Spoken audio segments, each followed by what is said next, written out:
What's up guys, NepentheZ here and welcome back to another FIFA 20 video. EA have released two SBCs today. The first one, as you can see on the screen there, is Joe Bryan, and the second one is Mikel Antonio, and they are the exact opposites of everything. There's one of them that I think is absolutely outstanding and represents for me what Ultimate Team should be like in August. We can say that now, we're in August. And the other one is Mikel Antonio, which is just pointless, right? So let's start with Mikel Antonio. He got it for winning Premier League Player of the Month. The first and only ever person to have done that in July. He had obviously a sensational month for West Ham. And they've released an 85 rated card. He has 4-star skill moves and 3-star weak foot. Now, compared to his 78 rated card, he has not been given a skill move upgrade or a weak foot upgrade. His upgrade in general has actually only been a +1 from his 82 rated card.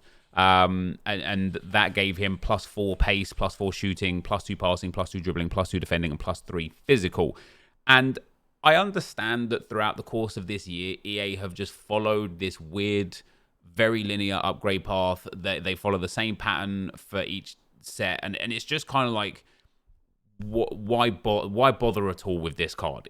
I don't even know if there's a new team of the week, actually. We'll have a look. But, you know, he has flare trait, power header, which is just irrelevant. Injury prone, which is irrelevant. Giant throw-in, which might be relevant. I've never really used or seen a person in Ultimate Team with giant throw-in. I think Kyle Walker used to have it in a previous year, and it was quite impactful. But with this Mikel Antonio card, even though he's relatively cheap, coming in at like 14 or 15,000 coins, it's just an 81 rated squad with 60 chemistry and 1 Premier League player. It's very reasonable. You know, that's going to cost you 10, 12k for an 85 rated card is calm. It just makes me think, why not give him a massive boost? Because then when you look at this Bryan card, this Joe Bryan card, he has as a base card a silver. No cards in between. They gave him 18 pace, 24 shooting, 28 passing, 20 physical, 20 defending, and 21 dribbling. And he also now has 3-star skill moves and 4-star weak foot, which he actually did have in the first place. I'm sorry, I beg your pardon. I thought he got an upgrade on one of those, but he didn't. And this card is ridiculously good. This is the sort of card that even in August, you could be like, do you know what? I can use this guy. You know, it doesn't have any traits, and it wouldn't be hurtful for EA to add some meta traits, some relevant traits. But when we look at the attribute details here, this card is fantastic. And dare I say it, with the 4-star weak foot and the 3-star skill moves, you could play him at cam. You just could. It's another left back in the game that you could use at cam. But what I love about this Bryan card is there are so many players to link him to, because he's very, very good. And with an 84 rated squad needed, with only, I think it's 40 chemistry, 50 chemistry, 1 England player, 84 rated, 50 chemistry, it is a phenomenal SBC, right? You are getting, in any case, I think if we go onto a footbin right here, in any case, if you look at the 94 rated players and how much they cost in general, wrong tab.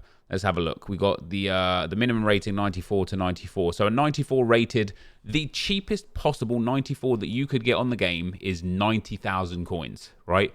And that was an SBC. So the cheapest possible is basically like 91,000 coins. Josef Martinez team of the season. When you look at this Bryan SBC, he's coming in at 106,000. So on value alone, he's only about 10,000 coins more expensive than the cheapest possible 94, which immediately makes him brilliant. And especially because you will likely be able to complete him for less than the footbin price, giving you, you know, a better price than the actual card rating itself. So just straight away, it's there.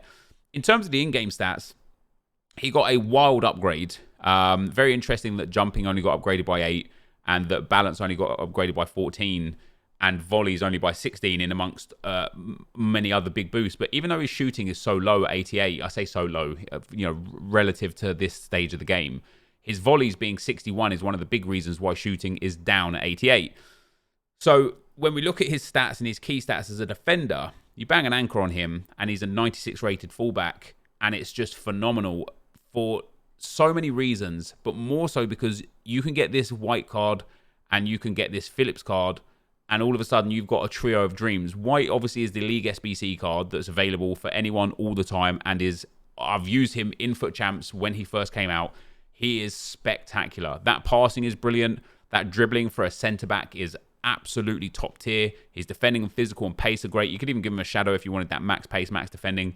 He is absolutely brilliant. And Calvin Phillips, probably about to shoot up in price. Oh, well, there you go. Has already shot up in price. He went from 90k to now almost 200k on PlayStation and almost 250 on Xbox.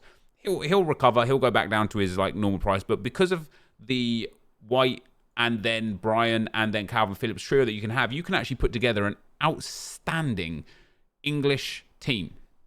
You know, when you also take into consideration the team of the season, Harry Maguire, the team of the season, Wan-Bissaka or Trent, what was it, the Pope card that was the Summer Heat Pope card. Like, you can actually put together right now a really, really good England squad. You've got Jadon Sancho that basically everybody has. You've got that Foden SBC card that came out. The Kent, well, he's in draft, so I suppose he doesn't count. Is Walker in draft as well? I think he is. You had that Danny Ings SBC, which I hope people didn't really do because I didn't think he was good value personally myself either.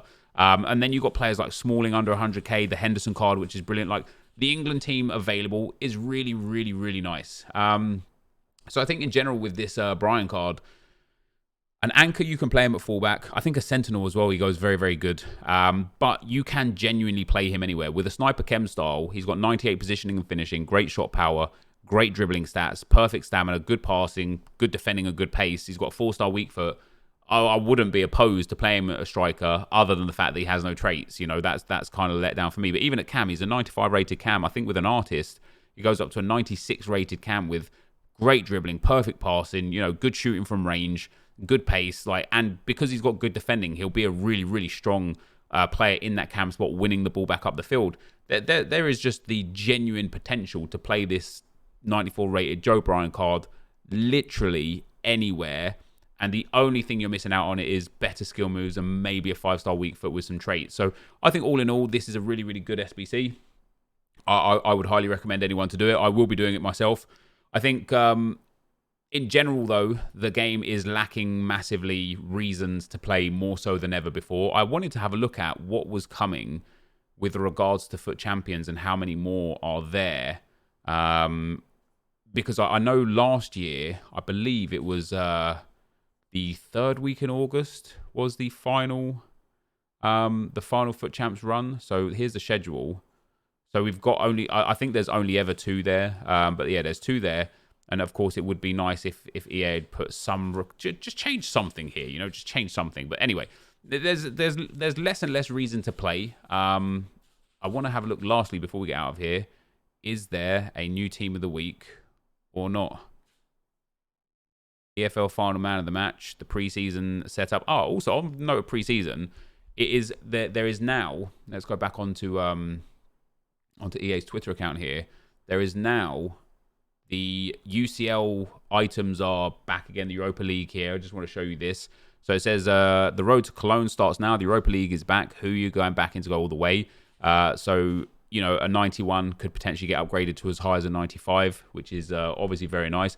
But I remember in EA's preseason information piece when it came out that they were going to be doing half-time content. I don't know if that's just for Champions League or if we're going to see that as well through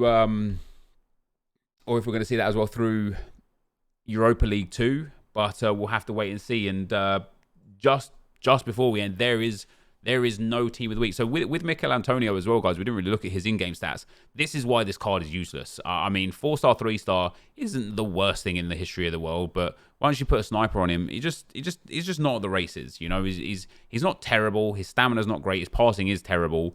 His shot power and long shots aren't the best. His dribbling is 99 agility is nice. 97 dribbling is nice, but his dribbling is very mid-range. Like this for me is just as pointless as a card there has been. And so I personally wouldn't recommend doing him, even though he's so cheap, because it is just a waste of coins. So no team of the week for this week. God knows why. But that, guys, well, probably because there's been not much football, but they could have done Serie A and whatnot. But yeah, this is going to be the end of the video. Before we get out of here, if you do want any more content, there will be a new clips video up there for today and a playlist for, say, pro clubs there today. And don't forget to go and check my Twitter account because we are in the vote with Theo Baker to remain in Big Brother Club. So thank you guys for watching, and I'll see you next time. I'm out. Peace.